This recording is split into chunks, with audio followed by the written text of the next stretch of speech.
கர்த்தருக்கு சோத்திரம். இன்றைய வேதவசனம் யோசுவா 1ஆம் அதிகாரம் 9ஆம் வசனம். நான் உனக்கு கட்டளையிடவில்லையா? பலங்கொண்டு திடமனதாயிரு, திகையாதே, கலங்காதே. நீ போகும் இடமெல்லாம் உன் தேவனாகிய கர்த்தர் உன்னோடே கூட இருக்கிறார் என்றார். ஆமென். யோசுவா 1:9. நான் உனக்கு கட்டளையிடவில்லையா?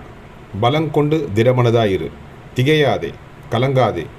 நீ போகும் இடமெல்லாம் உன் தேவனாகிய கர்த்தர் உன்னோடே கூட இருக்கிறார் என்றார்.